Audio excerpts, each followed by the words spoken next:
বিশ্বকাপে আমরা অনেক কিছু ঘটনা অঘটন দেখছি এবং অঘটন বললে সব থেকে যে দলটার কথা বলতে হয় তা হচ্ছে জার্মানি।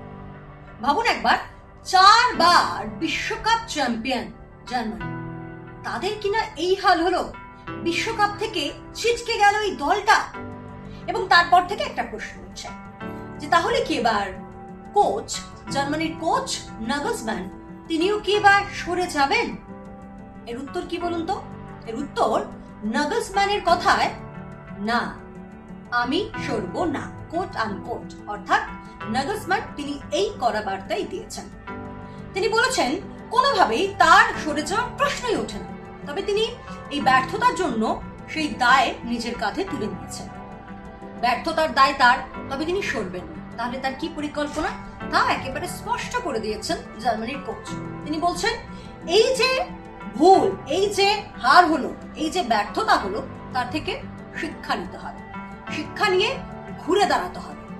কারণ তিনি মনে করেন যে এই দলে প্রতিভার কোনো অভাব নেই, নতুনদের নিয়ে, তরুণদের নিয়ে আরো ভালো করে দল গোছাতে হবে। তাই হেরে যাওয়া মানেই ভেঙে পড়া নয়, হেরে যাওয়া মানেই ছিটকে যাওয়া নয়, পালিয়ে যাওয়া নয়। হেরে যাওয়া মানে একটা শিক্ষা নেওয়া, আগামীর পথ চলার ক্ষেত্রে একটা বড় শিক্ষা নেওয়া হার। এই বার্তাই স্পষ্ট করেছেন জার্মানির কোচ। তবে যদি আমরা ইতিহাসের দিকে নজর রাখি, সেখানেও দেখব এই জার্মানির দলের জন্য কিন্তু এই রকমের আগেও হয়েছে। তবে দল একেবারে ঘুরে দাঁড়িয়েছে, প্রত্যাবর্তন হয়েছে। এবারের বিশ্বকাপে আমরা দেখি যে একের পর এক ভুল স্টেপ, আক্রমণ খুব হেলায় হারানো, রক্ষণকে খুব হেলায় সেই রক্ষণের আটঘাট, এই সব মিলিয়ে এবারের বিশ্বকাপ থেকে জার্মানি ছিটকে গিয়েছে।